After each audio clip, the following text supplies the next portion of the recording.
Alhamdulillah wassalatu wassalamu ala sayyidina Rasulillah. Allahumma salli wa sallim barik ala sayyidina Muhammad al-Fatih lima uliq wal khatim lima sabaq. Nasirul haqqi bil haqqi wal hadi siratal mustaqim wa ala alihi wa sahbihi wa barik wa sallim. Allahumma salli ala sayyidina Muhammadin nurid fi jami'il asma'i was sifat. Allahumma ya ahad salli ala Ahmad wa ala Muhammad wal mahdi khalifatika ya ahad. Baik, terakhir kita masih ingat nggak Sri Musa? 119 bukan?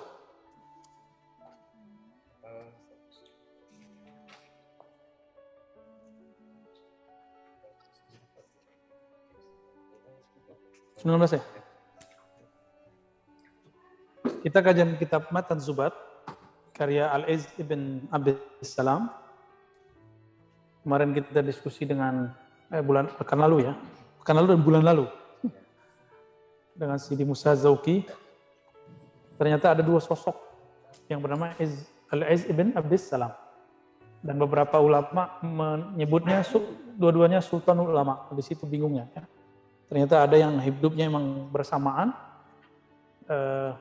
Kalau yang ini Abdul Aziz ibn Abdus Salam. Satu lagi ya yang muridnya Abul Hasan Syazili. Yang kedua sebenarnya dua-duanya murid Abul Hasan Syazili.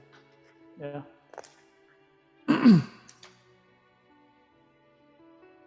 Karya beliau boleh disebut mafqud ya. Jadi ini sosok yang kedua. Tapi ditahqiq oleh Ahmad Abdul Rahim dan Taufik Ali Wahbah, dia cenderung ke Izzuddin bin Salam. Jadi tahqiq dalam bahasa Arab itu beda dengan tahqiq bahasa Indonesia. Kita kan tahqiq artinya editor. Editor itu cuma ngurusin keselarasan bahasa, ketepatan isinya apa. Kalau tahqiq dalam bahasa Arab itu sampai kepada penentuan ini manuskrip yang tulisan tangan kalau disalin ulang, benar nggak pengarangnya si fulan. Dan itu butuh effort yang luar biasa, tidak sembarangan, dan ada tekniknya cara mengumpulkannya. Dan tekniknya nggak perlu pakai muallim. Cukup lihat karya-karya terdahulu yang menyebutkannya.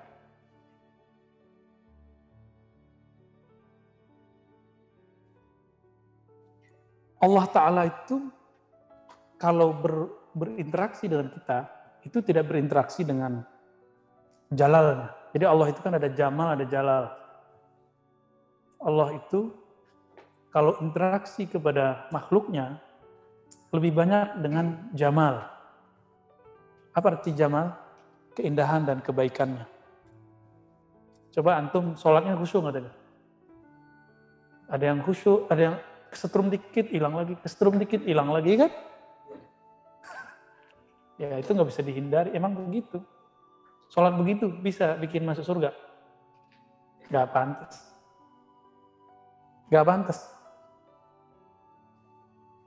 Maka apa yang kita harapkan dari Allah? Yang kita harapkan adalah jamaluh.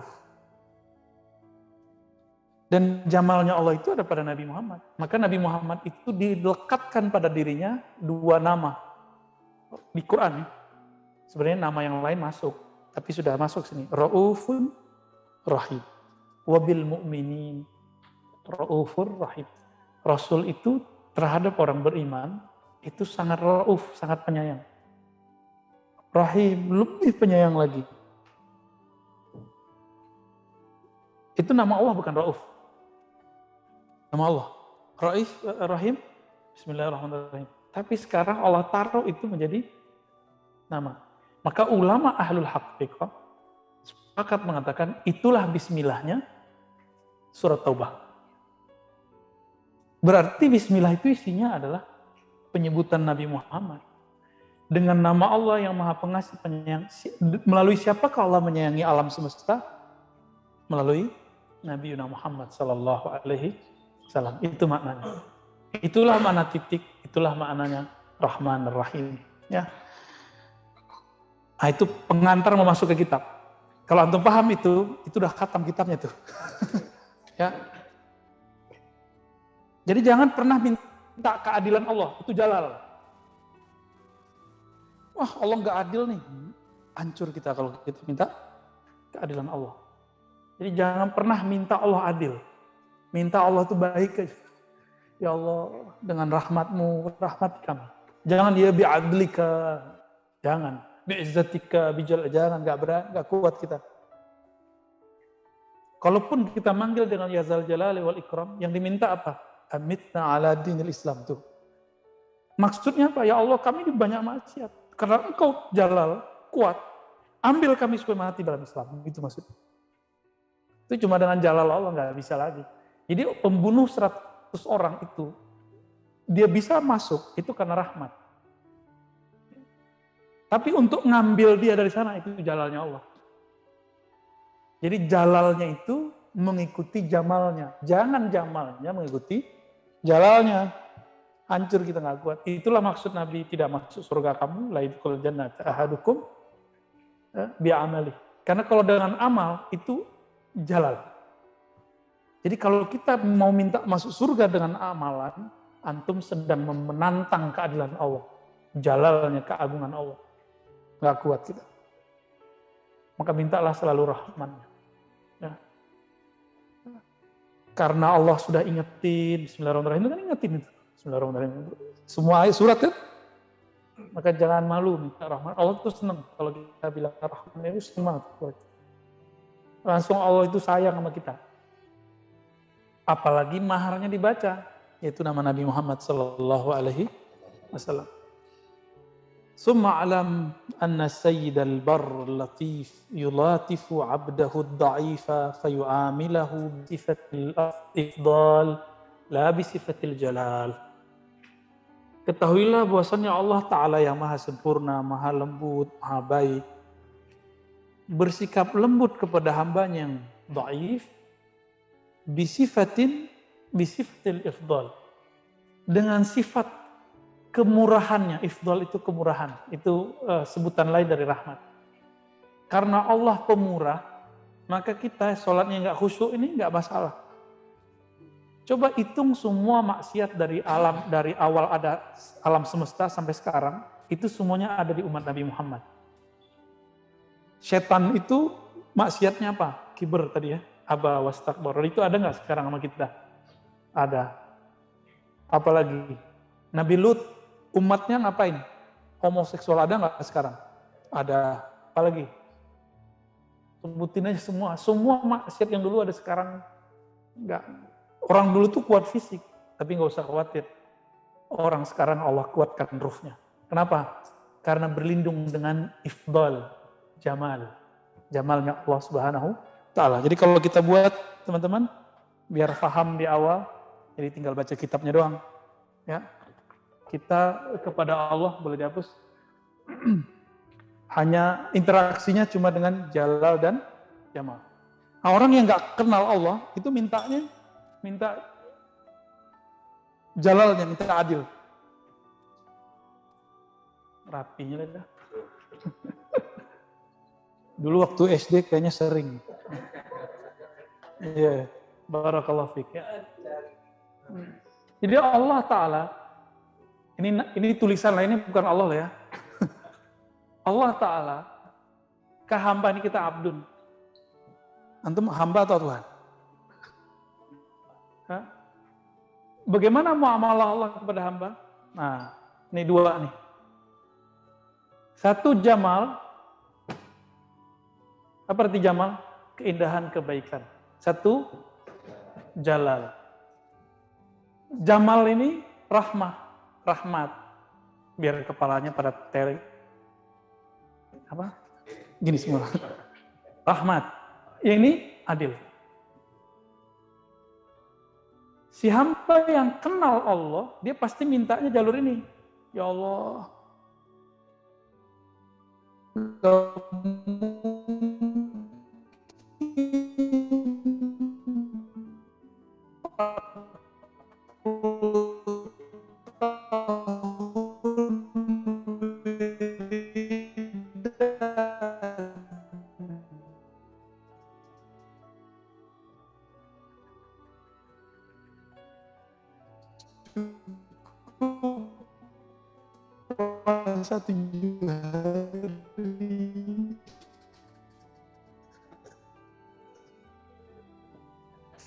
Buya Barasaki itu rusuh. Kalau pakai jalal, Masya Allah, antum harus wiridan seperti Barsiso. Ya. Seperti Jureij. Jureij itu udah nggak kawin dia udah. Makan aja nggak ada nganter. Nggak tahu dia makan pakai apa tuh. Dia punya pondokan kecil tuh, saung di tengah perkebunan. Itu kena fitnah, cuma karena satu aja. Karena dia nggak jawab ibunya. Terus sholatnya sholat sunat. Kecuali sholat wajib ya nggak perlu.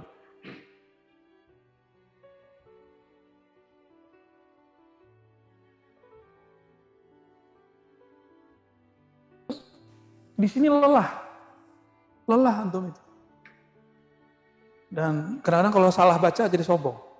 Kalau di sini enggak, ini rahmat, dadanya terasa lapang, terus tawadu biasanya, ya. Tapi kalau perang pakai jalal, ya. Perang jangan pakai jamal antum. Perang kita minta jalalnya, bi'izzatika gitu. Pinternya imam yang meninggalkan istananya itu, dia kan pangeran tuh, Ibrahim ibn Adham. Ibrahim bin Adham naik kapal, dia bersafar rihlah. Disebutkan oleh Imam Abu Nuaim dalam Hilyah Al-Auliya, terjadi ombak, dia santai, jadi tahu takdirnya, dia nggak akan mati di ombak. Dia diem aja begini. Ambil ridak yang agak gedean, berselimut aja. Orang di sono ada yang nyebut nama Allah, ada yang nyebut Yesus, ada yang nyebut Sang Hyang Widi, ada yang nyebut Yahweh, itu semua suku ada di kapal dia. Dia cuek aja. Dalam hatinya, Allah lagi melihatkan jalalnya. Santai aja. Jadi orang kalau kenal, dua ini switch off deh. Kadang ganti Allah itu.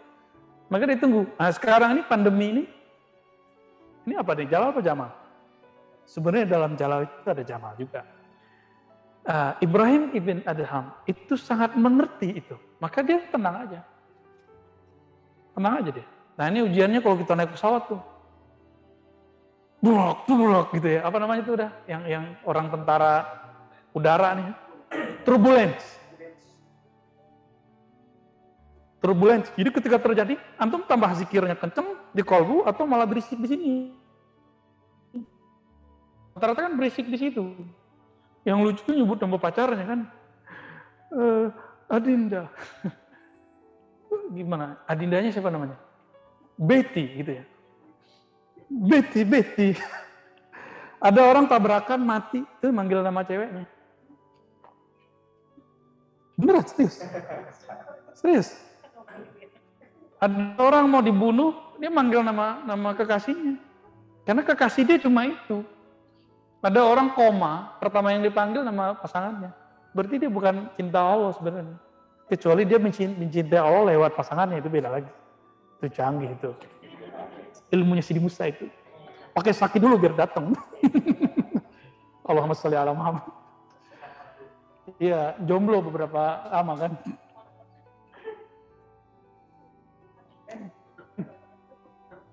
فَإِنَّهُ لَوْ عَمَلَكَ بِصِفَةِ جَلَالِهِ لَتَقَطَّعَتْ نِيَّةُ قَلْبِكَ لِفَقْدِ الْوُصُولِ إِلَيْهِ.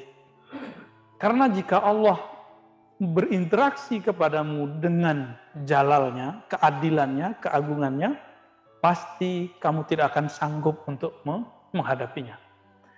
Nih kalau minta adil nih, dari tadi kita pakai mata nggak? Satu berdua? Satu aja udah bisa belum ditimbang sama sholat kita? Sholat kan cuma 10 menit, ditambah wiridan. Itu aja udah ngeluh-ngeluh, panjang amat sih di Musa, lama amat. Nikmati aja sih ya. Lawan nafsiyah yang bilang capek itu, ruh kita girang itu. Ruh kita girang. Masih aja ngomong begitu kan. Lama deh. Tapi kalau di atas keasikan mereka ya. Ada AC-nya kuat. Wa innama yu'amiluka. Kenapa engkau tidak Allah berinteraksi kepadamu dengan jalalnya, tapi dengan lutufnya, ya, karena jika engkau disikapi Allah, ditanggapi Allah dengan jalan yang laqatta'at niyatu qalbik, maka Allah akan menggugurkan semua yang kamu usahakan di kalbumu, di badanmu. Kenapa? Karena kamu belum usul kepadanya. Ya. Wa innama yu'amiluka bi sifati lutfih wa yata'attaf 'alaika min ta'attufati 'atfih fa kullama zidtahu kullama situ zada kullama zidtahu ta'ziman zadaka takriman. Setiap kali engkau respect kepada Allah, maka Allah akan memberikan takrim. Takrim itu istilah lain dari jamal. Jadi jamal itu bisa istilahnya rahmah, bisa istilahnya ikram, bisa istilah ifdal. Ada 4. Jadi jamal itu bisa disebut rahmah, apalagi ikram, ifdal. Ya. Ihsan. Tuh. Bahkan sitr. Maka ada doa Allah masturni bisitrikal jamil, ya kan? Itu ada di Dalail. Ya Allah, tutuplah aibku di sisimu, bukan di sisi makhluk. Jadi kebanyakan orang berdoa, tutuplah aibku di sisi makhluk. Itu keliru. Berarti dia musyrik, syirik khafi. Jadi kita punya aib nggak? Punya aib nggak semua? Nggak mau kan kelihatan sama orang? Antum bisa malu ke orang, kok nggak malu ke Allah? Kita seharusnya lebih malu kepada Allah, karena Allah setiap saat tahu. Jangan-jangan kita belum benar-benar percaya kalau Allah itu ada. Jangan-jangan, ya, ngikut-ngikut aja kan? Kullama zidtahu ta'ziman zadaka takriman. Setiap kali kamu ta'zim kepadanya, maka Allah akan memberikan kemurahannya. Ya. Jadi jamal itu teman-teman bisa diartikan kemurahan, keindahan, kebaikan, ya, atau ihsan. Ya. Fakullama fatama al-'abdu nafsahu an thada hissihi wa jinsihi ghadahu bilabani lutfihi wa unsihi. Wah, ini bahasa majazi. Setiap kali hamba fatama ini asal kata dari nama Fatimah, melepaskan. Jadi Fatimah itu terlepas dari haid, begitu riwayat yang dikumpulkan Imam Suyuti dalam Musnad Fatimah.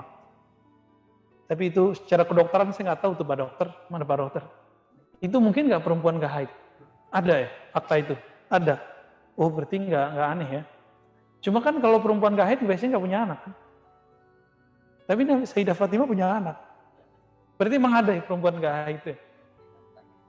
Kelainan. Kalau Fatimah bukan kelainan, kelebihan. Ya. Iya. Setiap kali hamba Fatimah terbebas dari dirinya atau membebaskan dirinya dari saddi hissih, dari menyusu atau nyedot gitu, ngambil daripada empiriknya, kalau bahasa lebih mudahnya, bersandar kepada penglihatan zahir, penglihatan empirik, wa jinsihi dan sejenisnya, ghadahu, maka Allah akan memberi nutrisi dari susu. Nah, susu ini susu milk ya, bukan susu, jangan jorok atau mikir. Ya, air susu lutfihi. Ini bahasa, tapi udah langsung dijawab, apa itu susunya, air susunya? Lutf wa uns. Ibu itu ketika menyusui kita, itu dengan kelembutan nggak? Atau begitu nggak? Nggak kan? Pasti lembut-lembut nggak? Bener ya? Antum pernah nyusuin nggak? Malah nonton dua itu nggak bisa gitu kan? Kita nggak bisa, nggak ngerti. Ya perempuan lah yang ngerti, karena dia menyaksikan ibunya, bahkan ada yang udah jadi ibu. Yang belum ya, maaf ya. Jadi beliau menggunakan bahasa-bahasa majazi yang langsung dijawab. Ya. Wa kullama qata'an basyiratihi madatan ma'lufatan amaddahu bimadi ma'rufi. Setiap kali seorang hamba memutus sisi basyariahnya, nah ini yang kita sering katakan dalam kajian sebelumnya, setiap kali kita mengurangi jatah zahir, Allah berikan jatah batin. Allah itu. Yang batin itu lebih asik. Ciri-ciri antum udah senang wiridan. Itu ciri-ciri orang yang sudah dapat jatah batin. Kalau mata kan senangnya ngeliat handphone, menonton, kan enggak?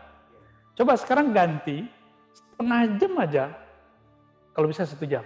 Setiap hari, jatah melihat handphone dan nonton TV itu dipakai untuk wiridan, zikir. Matanya dipejam. Jadi jatah mata fisik dipejam. Saya jamin nggak lebih dari 40 hari kolbu antum terang, mati basirahnya langsung hidup. Cuma seberapa hidupnya tergantung berapa lama melatihnya dan siapa gurunya. Gurunya penting, enggak?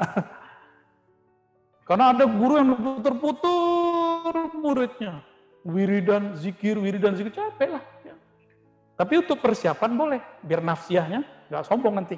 Dan itu menurut saya perlu. Cuma udah sekian tahun masih di situ aja muter wirid, zikir, jaza wirid, zikir. Itu kan makanan kolbu, belum sampai ke ruh. Ruh itu maunya memandang Allah, bukan hanya zikir. Itulah kenapa orang bisa bosen berzikir. Karena dia baru sampai zikir menyebut, belum sampai zikir mengingat. Apalagi ihsan. Jadi ihsan itu teman-teman, itu di atasnya zikir. Ihsan apa ihsan? Memandang.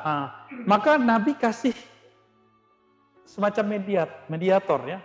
Kalau engkau tidak bisa memandangnya, maka rasakanlah saat kamu berzikir, engkau dipandangnya. Jadi muraqabah itu bab zikir yang sudah naik kelas. Gimana kalimatnya? Fa illam takun tara fa innahu yara. Jika engkau belum sampai kepada kesadaran ruh. Apa kesadaran ruh? Memandangnya. Kenapa dipakai ka'anna? Karena dia bukan pandangan ini, tapi pandangannya pandangan ruh. Ruh itu dengan apa dia memandang? Karena dia ruh tiupan darinya, maka ruh memandang dengannya. Jadi ruh itu nggak mandang pakai mata yang lain, nggak pakai kolbu dia mandang, nggak pakai akal dia mandang. Dia pakai al-aqlul akbar, yang lebih besar lagi. Itu makna la tudrikuhul absar. Ini kita ulang-ulang. Ya, Allah nggak bisa dilihat. Yang bisa melihat dia hanya dia. Jadi ganti dulu basor kita dengan basornya. Gimana cara gantinya? Mahal. Ya, ganti roda aja mahal. Ganti itu aja, lampu itu mahal. Lagi si prolet kan.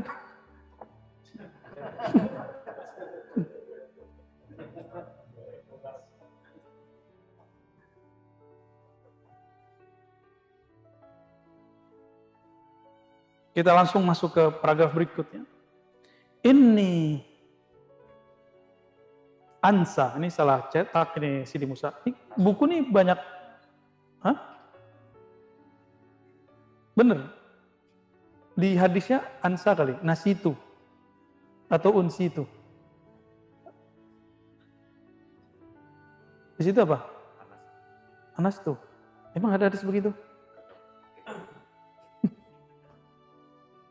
Setahu saya ini ansa atau ini ansa ke ahadikum atau ana basyarun ke ahadikum atau ini unsitu ke ahadikum. Coba cek dulu ya.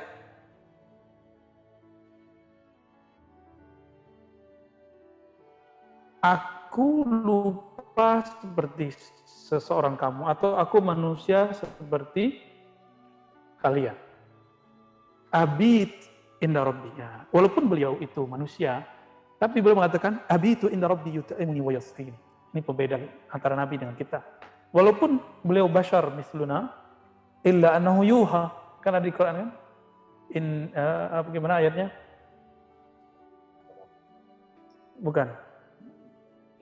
Kul ana basyarum mislukum yuha ilayya. Orang mengira bahwa Nabi benar-benar sama dengan kita. Padahal kalimatnya ada yuhanya. Ini terjemahan yang keliru. Jadi betul kalimat, katakanlah ya Muhammad, basyarku sama dengan basyarmu. Bedanya, ruhku yuha ilayya. Ruhku diwahyukan. Tapi sama kelompok sebelah yang zahir, dia bilang sama kok. Kalau sama, seharusnya ente yuha juga dong. Ya? Ini enggak? Ana basyarum mislukum yuha. Katakanlah aku. Jadi sebenarnya kalau mau pakai bab isyari nih. Katakanlah ana basyarum mislukum. Aku basyar seperti kamu. Aku yuha ilayya. Bahwasanya tiada la ilaha illallah. Benar gitu ayatnya. Mana yang hafiz tadi? Ya, benar. Akhirnya begitu kan? Terus kalau begitu basyarnya sama dengan Nabi, berarti kita juga bisa dong dapat yuha. Nah, itulah sebenarnya yang tasawuf. Ya enggak? Di ayatnya kan dia dikatakan, aku basyar seperti kamu. Pakai lakin nggak di situ? Tetapi nggak ada kan lakinnya, bat itu nggak ada kan? Langsung basyar yang diwahyukan. Maka Imam Ghazali langsung dibully karena beliau menafsirkan seperti itu. Penafsiran itu keluar dalam kitab Kimia Usaadah, walaupun beliau nggak nyebutkan ayatnya, bahwa koneksi rohani itu juga terjadi pada selain Nabi dan Wali. Jadi kita punya potensi untuk bisa seperti itu. Tapi bukan yuha wahyu tasyri'. Yuha wahyu nubuwah. Wahyu nubuwah itu disebut ilham. Wahyu walayah. Ya. Jadi keliru orang bilang wahyu itu Nabi. Belum tentu. Wahyu itu bisa diwali. Cuma karena orang taunya wahyu itu Nabi, kita ganti istilahnya. Bukan wahyu tapi Padahal ilham di kitab Risalah Kusyairah minal malak. Kalau wahyu minallah. Cuma kita ngalah aja sama orang awam. Imam Ibnu Arabi dituduh kesesatkan karena menjelaskan ini dan orangnya nggak paham. Jadi wahyu terbagi dua. Wahyu tasyri', wahyu nubuwah. Wahyu tasyri', wahyu pensyariatan. Itu sudah berhenti. La nabiyya ba'di itu maksudnya. Tapi wahyu nubuwah diwariskan melalui para aulia, para ulama. Al-ulama warasatul anbiya. Idealnya ini diwariskan kepada mursyid, tapi masalahnya tidak semua mursyid juga dapat itu. Dia baru mursyid wirid, belum sampai mursyid wahyu nubuwah. Mursyid yang mewarisi wahyu nubuwahnya Nabi. Karena al-anbiya mewarisi kepada para nabi. Apa yang diwarisi? Nubuatnya. Tapi bukan jadi nabi ya.